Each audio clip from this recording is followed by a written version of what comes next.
నమస్తే, welcome to prime 9 study point. Educational industry రివాల్యూషన్లో ఆయన కీలక పాత్ర వహించారు. అలాగే టాప్ యూనివర్సిటీస్ స్టూడెంట్స్ అండ్ పెద్ద పెద్ద కంపెనీలకి సుపరిచితమైన వ్యక్తి. అండ్ 10,000+ ఎంఎన్సీ కంపెనీల ఉద్యోగాలు, అలాగే ఎంతోమంది వేల మంది విద్యార్థులకు టాప్ యూనివర్సిటీలో అడ్మిషన్స్ ఇప్పించిన రికార్డ్ ఆయనకి మాత్రమే సొంతము. ఆయన ఎవరో కాదు, మిస్టర్ దిలేష్ రావు గారు మనతో పాటు ఉన్నారు. ఆయన అడిగి మరిన్ని విషయాలు తెలుసుకుందాం. ముందుగా వెల్కమ్ సార్. Thank you. ఎలా ఉన్నారు?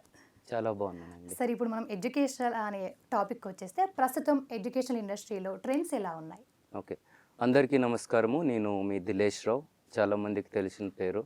సో స్పెషల్గా ఏపీ తెలంగాణ 2 రాష్ట్రాల విద్యార్థులకి మంచి రిజల్ట్స్ రావాలి, వాళ్ళు ఉన్నతమైన విద్యను అభ్యసించాలి అని మనస్ఫూర్తిగా కోరుకుంటున్నాను. సో ప్రస్తుతం మాట్లాడుకున్నట్టు ఎడ్యుకేషన్ ట్రెండ్స్ ఇప్పుడు ఏమున్నాయి మీ అందరికీ తెలుసు. ప్రస్తుతం ఉన్న ట్రెండ్స్ అంతా computers, AI, ML, cyber security, అలా కాకుండా ఇప్పుడు కొత్తగా క్వాంటమ్ అనే టెక్నాలజీ వస్తుంది. అయితే ఎడ్యుకేషన్లో వచ్చే ఏ ట్రెండ్స్ అయినా ఇండస్ట్రీ ట్రెండ్స్ మీద ఆధారపడి ఉంటాయి. సో ఈ రివల్యూషన్స్ ట్రెండ్స్ ఏవైనా ఉన్నా ఇవి కార్పొరేట్ కంపెనీస్ డిమాండ్ని బట్టి ఎడ్యుకేషన్ ఇండస్ట్రీస్ వాళ్ళని రివాల్వ్ చేస్తుంది. ఎలా అంటే మీరు చూసుకుంటే ఐఐటీస్ కానీ ఎన్ఐటీస్ కానీ ఏ పెద్ద ఇన్స్టిట్యూషన్కి వచ్చినా ఒకవేళ కార్పొరేట్ కంపెనీలో ఫోర్కాస్టింగ్ ఒక 4 సంవత్సరాల తర్వాత, ఒక 5 సంవత్సరాల తర్వాత, లేదా ఒక 10 సంవత్సరాల తర్వాత ఏదైతే కొత్త టెక్నాలజీస్ రాబోతున్నాయో దాన్ని బేస్ చేసుకొని ఒక అనాలిసిస్ టీమ్ ఉంటుంది. వాళ్ళు కర్క్యులం అంటే పెడగోగిని డిజైన్ చేస్తారు. సో ఏదైతే యూనివర్సిటీ కార్పొరేట్ స్టాండర్డ్స్ని అందుకోగలిగి భవిష్యత్తుని దృష్టిలో పెట్టుకొని కోర్సులను డిజైన్ చేయగలుగుతుందో వాళ్ళు మాత్రము సక్సెస్ఫుల్గా ట్రెండ్స్ని ఫాలో చేయగలరు. అయితే ఇంతవరకు చూసుకుంటే గత 4 ఇయర్స్ బ్యాక్ మనం వెళ్తే అప్పుడు AIML, artificial intelligence and machine learning, cyber security, ఎందుకంటే థ్రెట్స్ ఎక్కువ అవుతున్నాయి, అప్పుడప్పుడు హ్యాక్స్ థ్రెట్స్ అవుతున్నాయి కాబట్టి సైబర్ సెక్యూరిటీ. అలా కాకుండా చాలా కంప్యూటర్ అడ్వాన్స్డ్ టెక్నాలజీస్, అంటే ఇంతకుముందు కోడ్ రాయాలంటే ఏదో ఒక జావా లాంగ్వేజ్, .NET, పైథాన్ ఇట్లా లాంగ్వేజ్ని తీసుకొని కోడ్ రాస్తుండే. ఇప్పుడు చాట్ జీపీటీ అంటే మీరు మషిన్ లెర్నింగ్ని యూజ్ చేసుకొని కూడా ఆటోమేటెడ్ ప్రోగ్రామ్ రావచ్చు. అంటే ఒక స్క్రిప్ట్ ఇచ్చి డేటాను బేస్ చేసుకొని దాన్ని అనాలిసిస్ చేయొచ్చు. ఇలా ట్రెండింగ్‌లో ఏదైతే ఉందో దాన్ని అనలైజ్ చేసుకొని కోర్సులు ఏదైతే యూనివర్సిటీ డిజైన్ చేస్తుందో ఆ యూనివర్సిటీ బాగుంది. అడిగినట్టు ట్రెండింగ్ కోర్సులు ఏమున్నాయి ఇప్పుడంటే ఏఎంఎల్ ఉంది, సైబర్ సెక్యూరిటీ ఉంది, డేటా సైన్స్ ఉంది. అది కాకుండా అగ్రోటెక్ ఒకటొచ్చింది, రోబోటిక్స్ వచ్చింది, ఓకే, డ్రోన్ టెక్నాలజీ వచ్చింది. ఓకే. సో ఇలా ఇప్పుడు ప్రెజెంట్ ట్రెండింగ్ క్వాంటమ్ కంప్యూటింగ్. సరే, ఇప్పుడు మీరు గత 20 సంవత్సరాలుగా చూసుకుంటే ఎన్నో టాప్ యూనివర్సిటీని మన తెలుగు విద్యార్థులకు పరిచయం చేశారు. మరి ఈ ఇయర్ ఏ యూనివర్సిటీని పరిచయం చేయబోతున్నారు? ఎందుకు? ఓకే. చాలా మంచి క్వెషన్ అడిగారు. గత 20 సంవత్సరాల నుంచి విరామం లేకుండా ఓకే, కార్పొరేట్ కంపెనీస్‌తోని, యూనివర్సిటీస్‌తోని పనిచేస్తున్నాం. అయితే మేము ఏదైనా ఒక యూనివర్సిటీ తెచ్చినప్పుడు అంటే స్టూడెంట్స్ చూసేదేందంటే ఒక యూనివర్సిటీ వచ్చిందనే. కానీ దాని ముందు చాలా ప్రాసెస్ ఉంటది. ఓకే. సో సౌత్‌కి నేను చాలా యూనివర్సిటీలను పరిచయం చేశాను. సో నేను పరిచయం చేసిన ఏ యూనివర్సిటీని చూసుకున్నా ఈరోజు తక్కువలో కూడా 5,000-6,000 మంది మన తెలుగు స్టూడెంట్స్ ఉన్నారు. అంటే ఉన్న యూనివర్సిటీస్ అన్నీ ఫిల్ అయిపోయినాయి.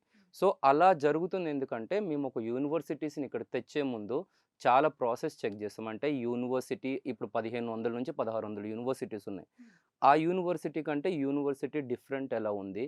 వీళ్ళ దగ్గర ఫ్యాకల్టీ ఎలా ఉంది? వీళ్ళ స్టాండర్డ్ ఆఫ్ ఎడ్యుకేషన్ ఎట్లా ఉంది? ల్యాబ్స్ మీకు తెలిసింది ఈరోజు కాలేజెస్ పరిస్థితి చూసుకుంటే ల్యాబ్స్‌లో కంప్యూటర్ ఉంటది. కానీ దాని ఎంతవరకు వర్కింగ్ ఉంది? దాని ప్రాసెసర్ ఏముంటది? అది ఇండస్ట్రీకి అనుగుణంగా ఉందా లేదా? ఆల్రెడీ మేము ఇదే ఇండస్ట్రీలో ఉన్నాం కాబట్టి ప్రతి ఒక్కటి lab, library, faculty qualification, internal faculty, external with faculty, hostel facility. Hostel facilities ప్రతి ఒక్కటి. అంటే మనము రిఫర్ చేసిన స్టూడెంట్ సఫర్ అవ్వకుండా పేరెంట్సే మనకి నెక్స్ట్ ఇయర్‌కి మంచిగా రిఫరెన్సెస్ ఇచ్చేటట్టు, యూనివర్సిటీ అటు సైడ్ డెవలప్ అవ్వాలి, స్టూడెంట్ కూడా డిసప్పాయింట్ అవ్వడు. ఎందుకంటే ఎన్నో ఆశలతోని మన ఏపీ, తెలంగాణ రాష్ట్రాల్లో ఉన్న కాలేజీలు వదిలేసి అంత దూరం పోతున్నారంటే గైడెన్స్ ఇచ్చేటప్పుడు చాలా స్ట్రాంగ్ కమ్యూనికేషన్ ఇవ్వాలి. మనం రైట్ గైడెన్స్ ఇవ్వాలి. సో ఇవన్నీ దృష్టిలో పెట్టుకొని మీకు ఎన్ఐఆర్ఎఫ్, న్యాక్ కమిటీలు ఎంత దూరం అయితే పోయి చేస్తాయో మన దగ్గర అంత మ్యాన్ పవర్ లేదు. బట్ మేము ఫిజికల్‌గా ఎళ్లి విజిట్ చేసుకొని దీన్ని చేయొచ్చా, చేయకూడదని 10 టైమ్స్ ఆలోచించిన తర్వాతనే ఏదైనా యూనివర్సిటీని మేము రిఫర్ చేస్తాం. So year DBS global university. Okay. Sir, ఇప్పుడు ఈ డీబీఎస్ గ్లోబల్ యూనివర్సిటీలో ఎందుకు జాయిన్ అవ్వాలి? అక్కడున్న ఫెసిలిటీస్ ఒకసారి చెప్తారా?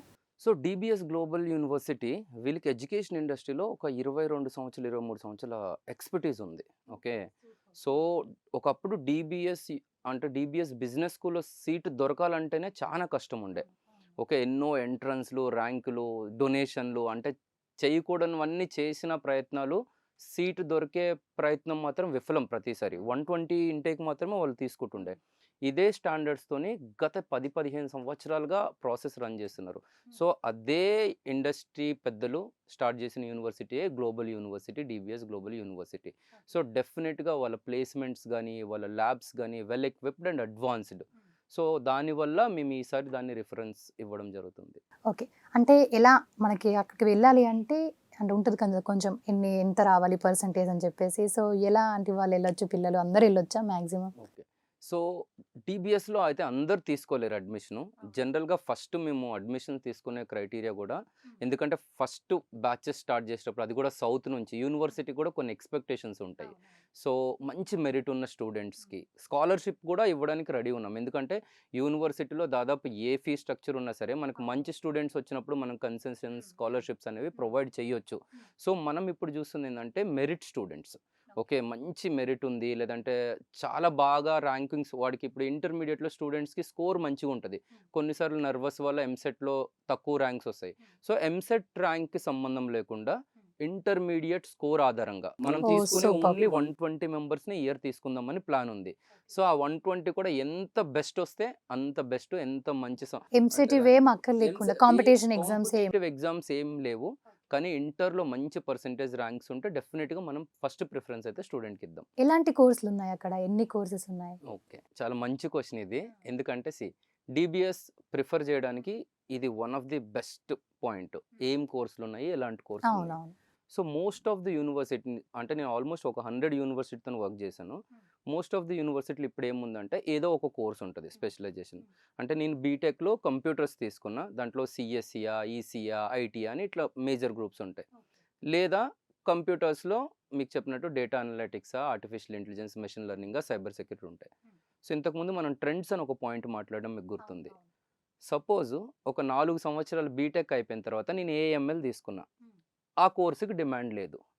అప్పుడు స్టూడెంట్ ఏం చేయాలి?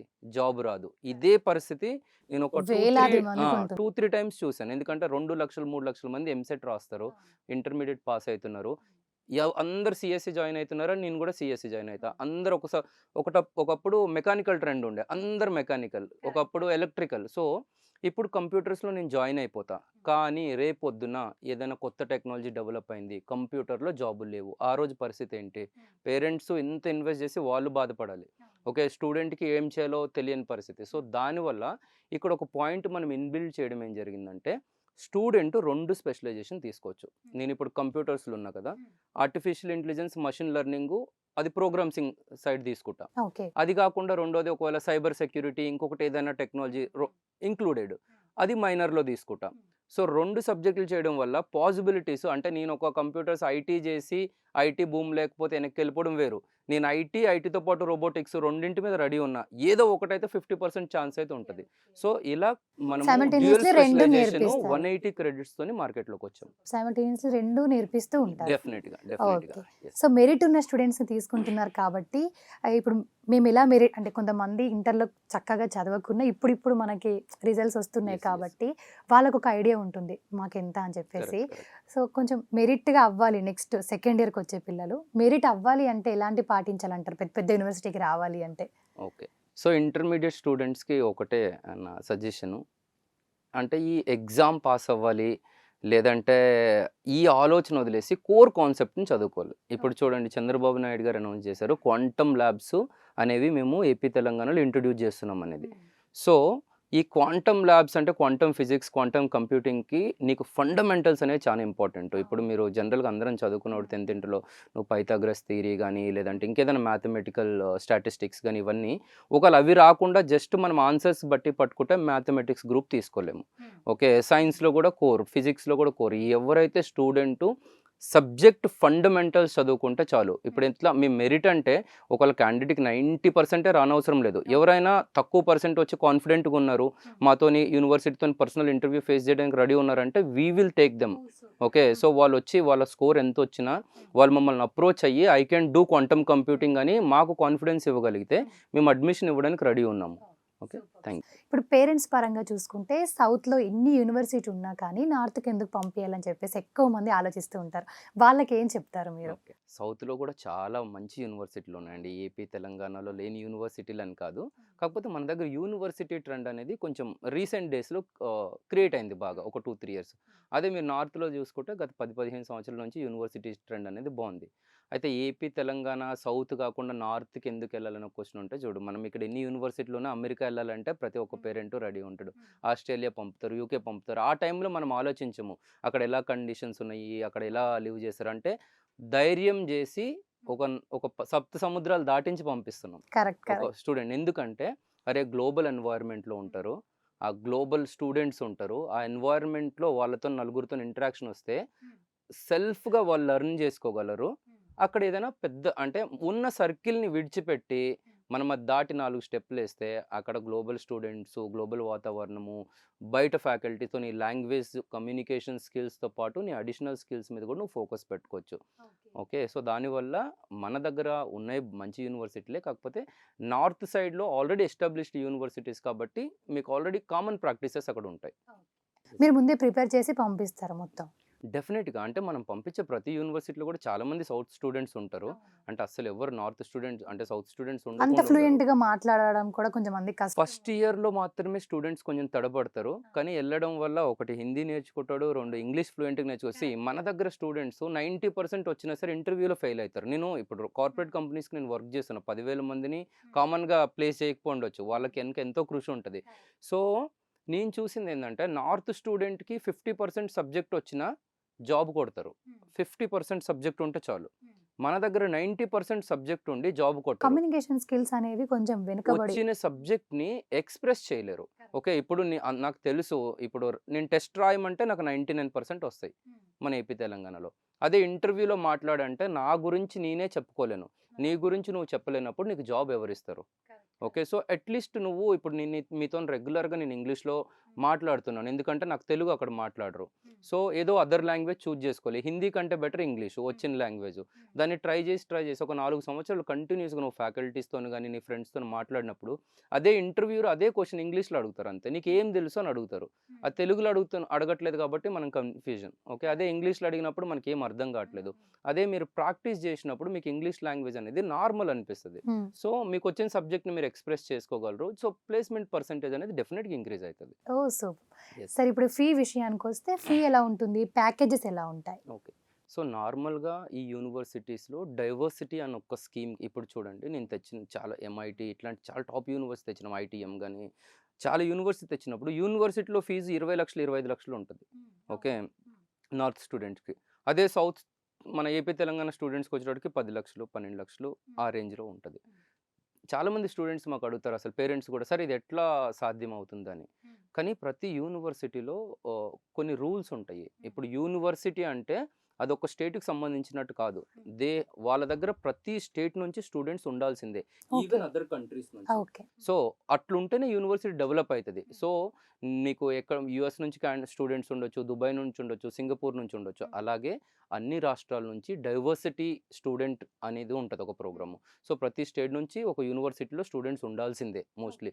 సో, ఇప్పుడు సౌత్ నుంచి లేరు కాబట్టి మేమేం చెప్తామంటే, మీరు మా సౌత్ స్టూడెంట్స్‌కి ఆపర్చునిటీ ఇస్తే, ఇంత పేయింగ్ కెపాసిటీ అందరి దగ్గర ఉండదు. బట్ డెఫినెట్‌లీ మీ ఫీజు కంటే మీరు నామినల్‌గా మాకు ఇవ్వగలిగితే డెఫినెట్‌గా మా స్టూడెంట్స్ అనేది మీ దగ్గరికి రావచ్చని చైర్మన్ లెవెల్ నుంచి మేనేజర్ లెవెల్‌మెంట్ అంతా ఒక 2, 3 మంత్స్ ప్రాసెస్‌లో కన్విన్స్ చేస్తే, ఇప్పుడు వాళ్ళ దగ్గర ఒక 20,00,000 ఫీజు ఉంటే, మనకొచ్చేసరికి అదొక 10,00,000 ఇంక్లూడింగ్ ఫుడ్, హాస్టల్ ఎవ్రీథింగ్ ఆ రేంజ్‌లో అంటే ఒక 9.5, 10 మధ్యలో మనకన్నీ ప్రొవైడ్ చేస్తున్నారు. మీకు తెలిసిందే ఇప్పుడు ఇక్కడ చిన్న హాస్టల్ ఉన్న హ్మ్. 1,00,000 పర్ ఇయర్ అయితది. 4,00,000, కంపల్సరీ. 5,00,000 హాస్టల్‌కి పోతే 5,00,000లో ఏం చదువు చెప్తున్నారు?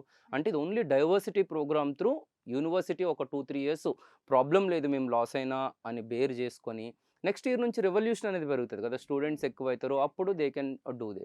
ఓకే. సో, ప్యాకేజెస్ ఎలా ఉంటాయి? Job packages? ఆల్రెడీ డీబీఎస్‌కి చానా రికార్డ్ ఉంది. ఓకేనా? ఇంతకుముందు చెప్పినట్టు. నేను ఇన్ని సంవత్సరాల్లో చూసిందేందంటే, ప్రతి స్టేట్‌ల ఒక యూనివర్సిటీకి అడ్మిషన్ ఆఫీస్ ఉంటది. ఇది కూడా చాలా మంచి పాయింట్ స్టూడెంట్స్‌కి. ఫస్ట్ టైమ్ నేను డీబీఎస్ గురించి విన్నప్పుడు, నేను ఫిజికల్‌గా వెరిఫై చేసినప్పుడు, వాళ్ళకి ఏ స్టేట్‌లో కూడా అడ్మిషన్ ఆఫీస్‌లు ఎక్కువ లేవు. ప్రతి స్టేట్‌లో ఒక ప్లేస్‌మెంట్ ఆఫీస్ ఉంది. ఈ ఖర్చు అంటే నాకు తెలీదు ఇంకెవరైనా భరిస్తున్నారేమో గానీ, నాకు ఉన్న ఎక్స్‌పీరియన్స్ ప్రకారము ఓన్లీ డీబీఎస్ యూనివర్సిటీ అనేది ప్రతి స్టేట్‌లో అంటే మన హైదరాబాద్‌లో వాళ్ళ ప్లేస్‌మెంట్ ఆఫీస్ ఉంది. అడ్మిషన్ ఆఫీస్ లేదు ఇప్పటి వరకు. మేము అప్రోచ్ అయితే వచ్చే వరకు అడ్మిషన్ ఆఫీస్ అనేది లేదు. కానీ ప్లేస్‌మెంట్ ఆఫీస్ ఉంది. బెంగుళూరులో ప్లేస్‌మెంట్ ఆఫీస్ ఉంది. సో వీళ్ళు ఎట్లా అంటే ఏ స్టేట్ నుంచి చదువుకున్న స్టూడెంట్స్‌కి ఆ స్టేట్‌లో వాళ్ళు డైరెక్ట్‌గా ప్లేస్‌మెంట్ ఆఫీస్‌కెళ్ళి వాళ్ళ కోర్స్ కంప్లీట్ అయిన తర్వాత ఈవెన్ కాలేజ్ నుంచి ప్లేస్ అయితే కాలేజ్ నుంచి అవ్వనోళ్ళు కూడా ఉంటే లోకల్ వాళ్ళ డీబీఎస్ ప్లేస్‌మెంట్ ఆఫీస్‌కెళ్ళి అక్కడ నుంచి వాళ్ళు ప్లేస్‌మెంట్ తెచ్చుకోవచ్చు. అయితే యావరేజ్‌గా నేను చూసిన ప్రకారం ఎంబీఏకి 12,00,000 అనేది 50% అబోవ్ స్టూడెంట్‌కొచ్చింది. అంటే బేసిక్ యావరేజే 12,00,000 ప్యాకేజ్ ఉంది. సో మనం ఇప్పుడు బీటెక్ గురించి మాట్లాడుతున్నాం కాబట్టి నా అంచనా ప్రకారం ట్రెండ్స్ ప్రకారం ఒక 8,00,000 యావరేజ్ అనేది ఒక స్టూడెంట్ ప్యాకేజ్ ఉంటది. దాని తర్వాత ఇంకా హైయెస్ట్ ప్యాకేజ్‌లు అంటే 30, 40,00,000 ఒకటి, 2 వచ్చినా సరే ప్రతి యూనివర్సిటీ మా దగ్గర హైయెస్ట్ 50, హైయెస్ట్ 1 క్రోర్. దాన్ని నేను ఎప్పుడు బిలీవ్ చేయను. బట్ యావరేజ్ ప్యాకేజ్ అనేది ఇంపార్టెన్స్. ఫ్యాకల్టీ ఎలా ఉంటుంది? ప్రతి పిల్లాన్ని యెస్. ఈక్వల్‌గా చూసేలాగా. అంటే ఫ్యాకల్టీ సౌత్‌లో ఇలా ఉంటారు, నార్త్‌లో ఇలా ఉంటారు అని చెప్పేసి కూడా భయపడుతూ యెస్. ఉంటారు. యెస్. ఫ్యాకల్టీకి సంబంధించి ఎలా ఉంటుంది? యెస్. సో ఫ్యాకల్టీ విషయానికొస్తే సౌత్, నార్త్ అంతా ఆల్మోస్ట్ సేమ్. బట్ ఇక్కడ ప్రాక్టికల్ లెర్నింగ్ ఉంటది. సో ఫ్యాకల్టీ వచ్చేటోళ్ళు కూడా ఎక్స్‌టర్నల్ ఉంటారు. దాని తర్వాత ఐఐటీస్, ఐఐఎమ్స్ నుంచి చాలా టాప్ యూనివర్సిటీస్ నుంచి ఫ్యాకల్టీస్ ఉన్నారు. మీరు వినే ఉంటారు యూపీఎస్ అని ఒక టాప్ యూనివర్సిటీ ఉంది. అది కూడా దెహ్రాదూన్‌లోనే ఉంది. అక్కడ నుంచి దాదాపు ఒక 10, 15 టాప్ ఎండ్ ఫ్యాకల్టీస్‌ని ఇప్పుడు క్వాంటమ్ కోసం తీసుకున్నాము. అది కాకుండా మన ఇంతకుముందు మీకు చెప్పినట్టు చంద్రబాబు నాయుడు గారు క్వాంటమ్ అనౌన్స్ చేశారని చెప్పాను. దానికి ప్రాజెక్ట్‌ని హెడ్ చేసుకున్న మిస్టర్ దువ్వా గారు, డాక్టర్ దువ్వా గారు. తను ఇప్పుడు ఈ యూనివర్సిటీకి అడ్వైజర్‌గా ఉన్నారు క్వాంటమ్‌కి. ఓకే. సో మీకు ఐడియా ఉండొచ్చు. ఎంత ఎఫర్ట్స్ పెడుతుంది ఎడ్యుకేషన్ మీద స్టూడెంట్స్ అని. ల్యాబ్స్ అన్నీ మ్యాక్ ల్యాబ్స్ ఉంటాయి. ఒక్కొక్క మ్యాక్ సిస్టమే ఒక 5,00,000, 6,00,000 ఉంటది. అట్లాంటిది ఒక మ్యాక్ ల్యాబ్ సెటప్. ఎందుకంటే ఇవన్నీ హై ఎండ్ ప్రోగ్రామ్స్. మనం ఈ స్టూడెంట్స్‌ని ఎడ్యుకేషన్ డిఫరెన్షియేట్ చేసినప్పుడు మేము స్టూడెంట్స్‌కి ఏం చెప్తున్నామంటే 12 ప్రాక్టికల్ ప్రోగ్రామ్ స్టూడెంట్స్‌తోని చేపిస్తాం. మీ క్లాస్ రూమ్‌లో ఏ చదువు చెప్తామో అది సెకండరీ. ఓకేనా. కానీ మీరు మా యూనివర్సిటీకొస్తే ఫస్ట్ ఇయర్ నుంచే ఇంటర్న్‌షిప్ ఇస్తాము. ఏ యూనివర్సిటీ నేను ఇప్పటి వరకు వినలేదండి. లాస్ట్ సెమిస్టర్‌లో ఇంటర్న్‌షిప్ అని చెప్తారు. ఓకే. సో బట్ ఇక్కడ మేము ఏం చెప్తున్నామంటే ఫస్ట్ ఇయర్ నుంచే ఇంటర్న్‌షిప్ ఉంటది. ఇంటర్న్‌షిప్‌లో పర్ఫెక్ట్‌గా పెర్ఫార్మ్ చేస్తే మీరు డైరెక్ట్ కంపెనీకి అదే ప్రీ ప్లేస్‌మెంట్ అనేది ఎళ్ళొచ్చు. అది కాకుండా ప్రతి స్టూడెంట్స్‌తోని 12 లైవ్ ప్రాజెక్ట్ చేపిస్తాం. ఇప్పుడు రోబోటిక్స్ వచ్చిందంటే ఏదో మేము రోబో తెచ్చి నువ్వు దీని మీద ప్రాక్టికల్ చేయనే కంటే you build the robot. Okay. Okay. అట్లా ప్రతి టెక్నాలజీ ఒకవేళ నువ్వు కంప్యూటర్ సైడ్ ఉన్నావు. You write the program. దానికి ఎక్స్టర్నల్స్, ఇంటర్నల్స్ అందరూ నీతోని మానిటర్ చేస్తారు. మెంటర్‌షిప్ గ్రూప్ ఉంటది. నీ ఫ్యాకల్టీ నీతోని ఉంటారు. సో మేము థియరిటికల్ లెర్నింగ్ కంటే ప్రాక్టికల్ లెర్నింగ్ మీద చాలా ఫోకస్ చేస్తున్నాము. 12 ప్రాజెక్ట్స్ అనేది చాలా రేర్ అండి. నేను చూసిన అంటే మన సౌత్ ఎడ్యుకేషన్ సిస్టమ్‌లో కూడా ఒకటి మైనర్ ప్రాజెక్ట్, ఒకటి మేజర్ ప్రాజెక్ట్ అని 2 ఉంటాయి బీటెక్ వోళ్ళకి. ఆ 2 ప్రాజెక్టులు ఎంతవరకు చేస్తారు, ఎంతవరకు చేయదనేది యూనివర్సిటీ, కాలేజ్ మీద డిపెండ్. బట్ అదే స్టూడెంట్ ప్రతి ఇయర్ 4 ప్రాజెక్టులగా మీకు 12, 13 ప్రాజెక్టులు చేస్తున్నా డెఫినిట్‌గా కోడ్ రాయగలరు. డెఫినిట్‌గా ప్రోగ్రామ్ రాయగలరు. ఇది మేజర్ డిఫరెన్స్ ఎడ్యుకేషన్ సిస్టమ్‌కి. అంటే బయట యూనివర్సిటీలకి, మనకి డీబీఎస్‌కి. ఇన్నోవేటివ్ థాట్స్ కూడా మనము సపోర్ట్ డెఫినిట్‌గా చేస్తూ చాలా ఉంటాం. మీకు ఇంత పెద్ద labs, innovative labs, practical learning ఉన్నప్పుడు మీకు డెఫినిట్‌గా స్టూడెంట్ అనేవాళ్ళు షైన్ అయితారు. ఎందుకంటే రోజు చేసే పనిని ఎక్స్‌ప్లెయిన్ చేయడం చాలా ఈజీ. నేను ఇప్పుడు కంప్యూటరే పట్టుకోలేదు. ఓన్లీ బుక్‌లో చదివిన కంప్యూటర్‌లో సి లాంగ్వేజ్ ఉంటది. సి లాంగ్వేజ్‌లో ఏబీసీడీ ఉంటదని. సో అది నువ్వు వెళ్లి రాయమంటే అది చాలా కష్టం. ప్రోగ్రామ్ ఎగ్జిక్యూట్ కాదు. కానీ మీరు ప్రతిరోజు ఒక ప్రోగ్రామ్‌ని ప్రాక్టికల్‌గా రాస్తున్నారు. లేదా ఒక ప్రోగ్రామ్‌ని మీరు ఫిజికల్‌గా చూస్తున్నారు, చేస్తున్నారంటే డెఫినిట్‌గా అది డైలీ రొటీన్ కింద మీరు చేసుకోవచ్చు. So that is where we are. Sir అసలు ఈ క్వాంటమ్ కంప్యూటింగ్ అంటే ఏంటి? ఇది ఎలా యూజ్ ఉంటుంది? ఓకే. ఇది చాలా పెద్ద సబ్జెక్ట్ క్వాంటమ్ కంప్యూటింగ్ అనేది. ఇంతకుముందు మనం చూసినట్టయితే ఇప్పుడు చాట్ జీపీటీలు ఏవైతే మనం అంటే ప్రోగ్రామ్ రాయకుండా వచ్చే టెక్నాలజీస్ వచ్చినాయో, ఇది ఇప్పుడు క్వాంటమ్ ఇప్పుడు ఇది కంప్యూటింగ్ అనేది ఎక్స్‌పైర్ అవ్వదు అని ఇదే future. This will be future. ఇప్పుడు చాలా న్యూ ప్రాజెక్ట్స్ ఇప్పుడు గూగుల్ క్వాంటమ్ కంప్యూటింగ్‌తోని వస్తుంది. ఫేస్‌బుక్ వస్తుంది. మెటా వస్తుంది. సో క్వాంటమ్ కంప్యూటింగ్ అనేది ఈ కంప్యూటర్‌లో అడ్వాన్స్డ్ రివల్యూషన్. చాలామంది ఫిజికల్ క్వాంటమ్ కంప్యూటింగ్ చెప్తారు. అంటే physics through. Okay. So basics, mathematics అనేది చాలా స్ట్రాంగ్‌గా ఉండాలి స్టూడెంట్స్‌కి అనేది. ఈ క్వాంటమ్ కంప్యూటింగ్‌లో ఏందంటే అడ్వాన్స్డ్ ప్రాజెక్ట్స్‌ని బిల్డ్ చేయొచ్చు. Like NASA using quantum computing, ISRO using quantum computing. ఈ క్వాంటమ్ కంప్యూటింగ్ అనేది ఇప్పటి వరకు ఒక పర్టిక్యులర్ సెగ్మెంట్‌కి పెట్టారు. టాప్ ఐఐటీస్‌లో, టాప్ ఇస్రోస్‌లో, టాప్ నాసాలో మాత్రమే ఇది టీచ్ చేస్తుండే. కానీ ఎప్పుడైతే ప్రతి కామన్ మ్యాన్‌కి కూడా దీని తెలిసింది. అంటే ఒక కొత్త టెక్నాలజీ ఉంది. అది మనం ఎందుకు నేర్చుకోలేకపోతున్నాం? దాన్ని ఎందుకు యూనివర్సిటీలు అందించలేకపోతున్నారు?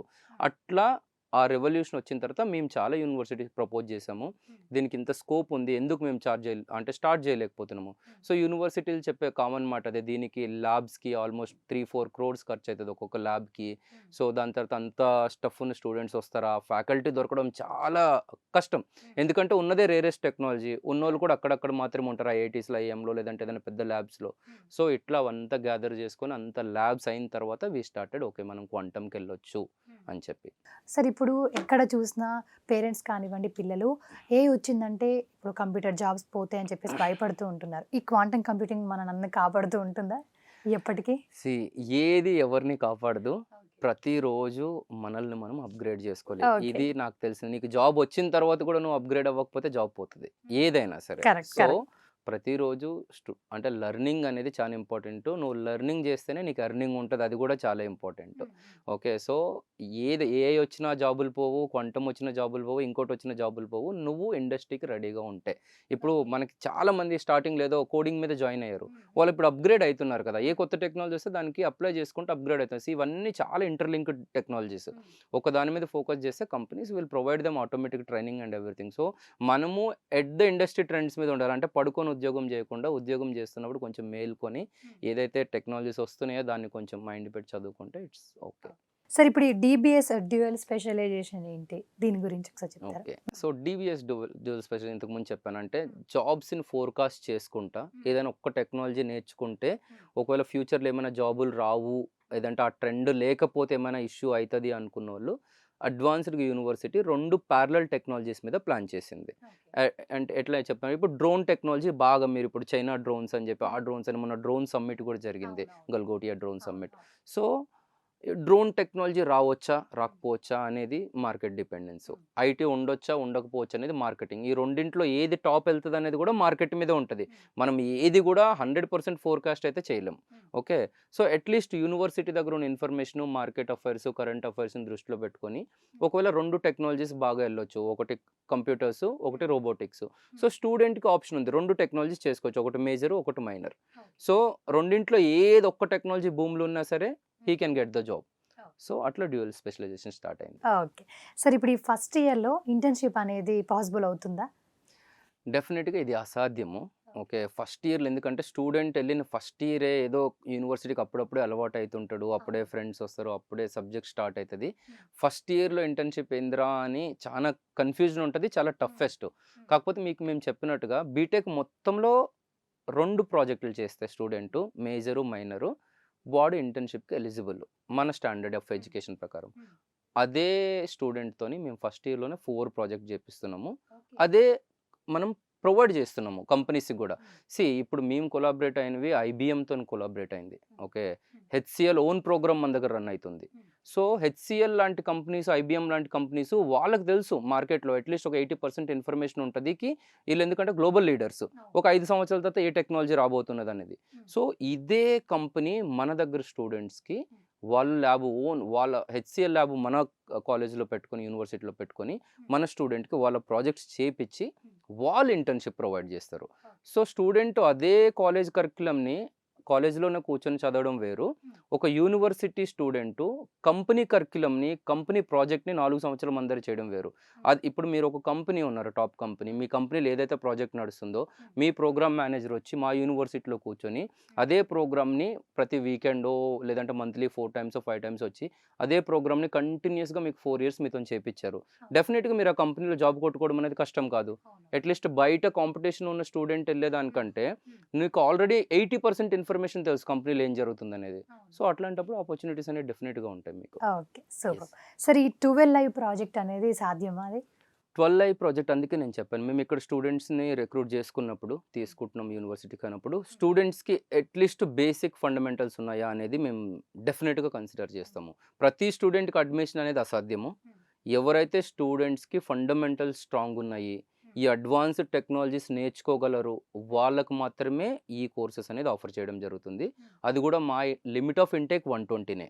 ఎంత 1000 మెంబర్స్ అప్లై చేయని, 10,000 అప్లై చేయని, మేము తీసుకున్న ఇంటేక్ ఫస్ట్ ఇయర్ ఓన్లీ 120 మెంబర్స్‌ని తీసుకొని, వాళ్ళతోని ప్రాపర్‌గా సెటప్ చేపించిన తర్వాతనే ఇంకేదైనా further process. No further intakes. Okay. Placements అవకాశాలు ఎలా ఉన్నాయంటారు? ప్లేస్మెంట్ అవకాశాలు 100% ప్లేస్మెంట్ అనే కాన్సెప్ట్ని తీసుకొచ్చింది డిబిఎస్. ఎంబీఏలో ఉన్నప్పుడు ఇంతకుముందు చెప్పాను. ప్రతి స్టేట్లో ప్రతి హెడ్ క్వార్టర్లో ఒక placement office confirm. Okay, first year నుంచి ప్రాజెక్ట్స్, ఫస్ట్ ఇయర్ నుంచి కంప్లీట్ ప్రతి కరిక్యులం. పిల్లాడి పైన నిఘా అని. ఎస్, డెఫినెట్గా అదే నేను చెప్తున్నాను. ఇప్పుడు ప్రాజెక్ట్ చేయాలంటే నువ్వు ఇప్పుడు మీకు వెళ్ళి ఏదో ఒక ప్రాజెక్ట్ చేసుకుని వచ్చి ప్రజెంట్ చేయడం అన్న వేరు, నా ముందు కూర్చొని ప్రాజెక్ట్ చేసి నాకు ప్రజెంట్ చేయడం అన్న వేరు. వీళ్ళు యూనివర్సిటీలో కూర్చొని ప్రాజెక్ట్ చేస్తారు కాబట్టి ఎస్కేపింగ్ ప్రతి ఆప్షన్ లేదు. ఒక్కరికి ప్లేస్మెంట్ ప్రతి అవకాశం ఒక్క ఇస్తారు. 100% ప్లేస్మెంట్ అవకాశం అనేది యూనివర్సిటీ ఇస్తుంది. But 2 conditions simple. ఓకే, ఏది కూడా టర్మ్స్ కండిషన్ లేకుండా ఏది కూడా 100% ఉండదు. స్టూడెంట్ 75% మినిమం స్కోర్ చేయాలి యూనివర్సిటీలో. ఓకే, ఆల్వేస్ 80% అటెండెన్స్ ఉండాలి. ఈ 2 గనక పేరెంట్స్ స్టూడెంట్స్కి కరెక్ట్గా గైడ్ చేస్తే rest we will take care. Okay, ఓకేనా, సింపుల్. సింపుల్గా. సో మరి ఇప్పుడు 75% రాని వాళ్ళు 80% అటెండెన్స్ ఉన్న వాళ్ళకి ప్లేస్మెంట్ అన్నది ఇవ్వరా అవకాశం? లేదు మ్యామ్, ప్రతి ఒక్క స్టూడెంట్కి ఎన్ని కంపెనీస్ వచ్చినా వాళ్ళు అటెండ్ చేయొచ్చు. అందరికీ వెల్కమ్ క్యాంపస్ ప్లేస్మెంట్స్ అనేది. వాళ్ళు జాబ్ కొట్టుకోవచ్చు, ఎందుకంటే కంపెనీలోకి వస్తాయి. మా ప్లేస్మెంట్ టీం కూడా వాళ్ళ మీద వర్కౌట్ చేస్తుంది. కానీ మీకు 75% అని ఎందుకు చెప్తున్నానంటే, ఒకవేళ స్టూడెంట్ సీరియస్గా ఉండి ప్రతిరోజు క్లాస్కి అటెండ్ అయితే 75% అనేది చాలా మినిమల్ పర్సంటేజ్ యూనివర్సిటీ లెవెల్ ప్రకారం. చాలా యూనివర్సిటీలు మీరు చూస్తే 90% వస్తేనే మీకు 100% జాబ్ అనేది ఒకటి ఉంటుంది. 75% అనేది ఒక యావరేజ్ స్టూడెంట్కి వచ్చే స్కోర్. సో మేమేం చెప్తున్నామంటే, నువ్వు ఒకవేళ యావరేజ్ స్టూడెంట్ అయినా నువ్వు మినిమం పర్సంటేజ్ తెచ్చుకోగలిగిన 100% జాబ్ ప్లేస్మెంట్ ఇచ్చే బాధ్యత యూనివర్సిటీది. ఓకే, 80% కండిషన్ ఎందుకు పెట్టినామంటే, ప్రతిరోజు స్టూడెంట్ రావాలి యూనివర్సిటీకి. హెల్త్ కండిషన్స్ ఒక 10%, 15%, హోమ్ సిక్నెస్ ఒక 10% అంటే ఓకే. కానీ 80% కంటే దిగితే యూనివర్సిటీలో ఉండి కూడా అది కరెక్ట్ కాదు. అక్కడ దాకా వెళ్ళిన తర్వాత సార్ చివర్లో ఎక్కడ చూసినా మన సౌత్లో అయినా ఎక్కడైనా ఫ్రెండ్స్ చెప్పారని చెప్పేసి, లేకపోతే వేరే వాళ్ళు సజెస్ట్ చేశారు, బ్యానర్లో మనకి మార్క్స్ చూసి వెళ్ళడం, అలా జాయిన్ అవ్వడం చూస్తున్నాం. మీరు ఏం చెప్తారు పేరెంట్స్కి, పిల్లలకి ఇలాంటి ఇప్పుడు డిబిఎస్ లాంటి యూనివర్సిటీలో జాయిన్ అవ్వాలి అని చెప్పేసి ఒక్క మాటలో చెప్పాలంటే ఏం చెప్తారు? ఒక్క మాటలో చెప్తానంటే, ఎవరో ఎక్కడో జాయిన్ అయ్యానని లేదంటే ఇంకెవరో ఏదో చెప్పారని కాకుండా, మీ అంతటా మీరు యూనివర్సిటీ గురించి రీసెర్చ్ చేసి, ఓకేనా, ఒక ఎక్స్పర్ట్ గైడెన్స్ తీసుకొని, అష్యూరెన్స్ తీసుకొని జాయిన్ అవ్వడం అనేది చాలా ఇంపార్టెంట్. ఒక ఇంటర్మీడియట్ స్టూడెంట్ ఎవరో ఏదో చెప్పారని ఎక్కడో జాయిన్ అవుతాడు. ఓకేనా, ఆయన మాటలు పట్టుకొని మన పిల్లలు జాయిన్ అవ్వడం అనేది కరెక్ట్ కాదు. మనం ఎలిజిబుల్ కాదో చూసుకోకుండా జాయిన్ చేస్తూ ఉంటున్నారు పేరెంట్స్ కానివ్వండి నేను ఎవరైనా. అదే చెప్తున్నా కదా మ్యామ్, ఒక స్టూడెంట్కి అసలు ఏం ఎలిజిబిలిటీ కూడా చెక్ చేయకుండా ఒక యూనివర్సిటీలో 3000 మందిని 4000 మందిని తీసుకుంటున్నారంటే ఆ యూనివర్సిటీ స్టాండర్డ్ ఎంతవరకు ఉంటుంది? ఓకే, సో నేను ఎక్కువ ఇంటేక్ తీసుకుని వాళ్ళని బ్లేమ్ చేయట్లేదు. బట్ క్వాలిటీ ఎడ్యుకేషన్ ప్రొవైడ్ చేయాలంటే క్వాంటిటీ అనేది తక్కువ ఉండాలి ఎప్పుడు కూడా. ఇది డెఫినెట్. సో మీరు యూనివర్సిటీని మా దగ్గర తీసుకొస్తున్నప్పుడు ఎలాంటి అనాలిసిస్ చేస్తారు ఎక్కువగా? నేను యూనివర్సిటీని జనరల్గా ఎప్పుడైనా తీసుకొస్తున్నప్పుడు ఫస్ట్ మేము దృష్టిలో పెట్టుకునేది ఒకటి ఫ్యాకల్టీ. ఓకే, ఎంతమంది ఫ్యాకల్టీ ఉన్నారు, ఫ్యాకల్టీ రేషియో ఎంత, faculty where they are coming from. ఇప్పుడు ఎంటెక్ చదివిన ఫ్యాకల్టీయే చిన్న స్కూల్ నుంచి ఫ్యాకల్టీ హైర్ చేసుకోవాలంటే ఎక్కడి నుంచైనా హైర్ చేసుకోవచ్చు. కానీ ఒక క్వాలిటీ ఫ్యాకల్టీని హైర్ చేసుకున్నప్పుడు ఒక టాప్ యూనివర్సిటీస్ నుంచి, ఐఐటీస్ నుంచి, ఐఎం నుంచి మినిమం ఫ్యాకల్టీ అని ఉండాలి మ్యామ్. ఎందుకంటే ఒక 20 మంది ఫ్యాకల్టీ ఉన్నారు, కనీసం ఒక 10 మంది ఒక ఐఐటీస్, ఐఎమ్స్ నుంచి లేరు. సో వీళ్ళు కొత్తగా ఏం ట్రెండ్స్ నేర్చుకోగలరు చెప్పండి. సో అట్లా గెస్ట్ లెక్చర్స్, ఓకేనా, గెస్ట్ లెక్చర్స్ కూడా టాప్ కార్పొరేట్ కంపెనీస్ నుంచి వచ్చి కరెంట్ ఏమవుతుంది మార్కెట్లో అనేది గెస్ట్ లెక్చర్స్ ఇవ్వడము. సో ఇది ఫస్ట్ మేము అబ్జర్వ్ చేసేది ఏంటంటే, ఫ్యాకల్టీ స్ట్రాంగ్ ఉంటే కరికులం స్ట్రాంగ్ ఉంటుంది, దెన్ ప్లేస్మెంట్ అనేది ఈజీ ఉంటుంది. ఓకే, ఇదొకటి దృష్టిలో పెట్టుకుంటాం. సెకండ్, ఫ్యాకల్టీ ఎంత స్ట్రాంగ్ ఉన్నా మీ దగ్గర ఉన్న ఎక్విప్మెంట్ అంటే ల్యాబ్స్ కానీ లైబ్రరీస్ కానీ మీ టెక్నాలజీకి సపోర్ట్ చేయట్లేదు అనుకోండి, ఎంత పెద్ద ఫ్యాకల్టీ అయినా ప్రాక్టికల్గా నీ దగ్గర ఆ సపోర్ట్ చేసే కంప్యూటర్ లేకపోతే ప్రోగ్రామ్ ఎగ్జిక్యూట్ చేయలేరు. సెకండ్ చెక్ చేసేది మేము ల్యాబ్స్ అండ్ లైబ్రరీస్. థర్డ్, అసలు స్టూడెంట్ యూనివర్సిటీలో సర్వైవ్ అవ్వగలరా, ఎన్వైర్న్మెంట్ ఫ్రెండ్లీ ఎంత ఉంది, ఇక్కడ డైవర్సిటీ ఎంత ఉంది, ఇక్కడ గ్లోబలైజేషన్ ఎంత ఉంది, సో సర్కమ్స్టాన్స్ అంటే కండిషన్స్ ఎలా ఉన్నాయి దాన్ని చూసుకొని ఒక స్టూడెంట్ సర్వైవ్ అవ్వగలరు. అట్మాస్ఫియర్ చాలా బాగుంది, నో పొల్యూషన్ ప్లేస్ ఉంది, దాని తర్వాత ల్యాబ్స్ బాగున్నాయి, లైబ్రరీస్ బాగున్నాయి, ప్లేస్మెంట్ ఆల్రెడీ రికార్డ్ ఉంది ఆన్ పేపరు. దాని తర్వాత ఏమైనా కొత్త ఫ్యాకల్టీ ట్రెండ్స్ ఏమైనా ఫాలో చూసి అనాలిసిస్ చేసి చెప్తాను. సార్ చివరిలో హాస్టల్ లైఫ్ అంటే చాలా ఇంపార్టెంట్. మనం ఎంత university important, hostel life, hostel ఎలా ఉంటుంది, అన్ని ఫెసిలిటీస్ ఎలా ఉంటాయి? హాస్టల్లో అన్ని ఫెసిలిటీస్ బాగుంటాయి. నార్త్ ఇండియన్ యూనివర్సిటీలో సౌత్ ఇండియన్ ఫుడ్ అనేది always difficult. But maximum possibility ఎంతవరకు ఉంటుంది, రైస్ కానీ ఇంకేదైనా రోటీస్ ఏదో కాంప్రమైజ్డ్ ఫుడ్ అనేది అయితే ప్రొవైడ్ చేసి ప్రతి యూనివర్సిటీ చెప్తుంది మేము సౌత్ ఇండియా ఫుడ్ మేము ఆఫర్ చేస్తున్నామని. బట్ టు బీ ఆనెస్ట్ అది 100% ఎప్పుడు డెలివర్ కాదు మ్యామ్. ఓకే. మనం చెప్పే ఎప్పుడైనా వెళ్ళి నేను చాలామంది స్టూడెంట్స్ని సజెస్ట్ చేసినప్పుడు అదే చెప్తాను. నువ్వు ఢిల్లీ వెళ్ళి సౌత్ ఇండియన్ మెస్ అన్నా సరే ఫుడ్ కొంచెం టేస్ట్ నార్త్ ఇండియన్ ఉంటుంది. ఓకే. సో దాన్ని కాంప్రమైజ్ అవ్వాలి. Super sir, thank you so much for your valid information. చాలా మందికి యూస్ఫుల్ కూడా ఉంటుంది. ఇప్పుడు DBSలో జాయిన్ అవ్వాలంటే ఈ ఎలిజిబిలిటీ కానివ్వండి, అక్కడ ఫ్యాకల్టీ ప్లేస్మెంట్స్ అన్ని రకాలుగా అర్థమయ్యేలాగా చాలా బాగా చెప్పారు. Thank you so much. Thank you so much అండి. సో చూసారు కదా, మీకేమైనా డౌట్స్ ఉన్నా ఈ నెంబర్ని సంప్రదించండి. ఇది వాళ్ళ ఎపిసోడ్. మరో ఎపిసోడ్తో మళ్ళీ కలుద్దాం.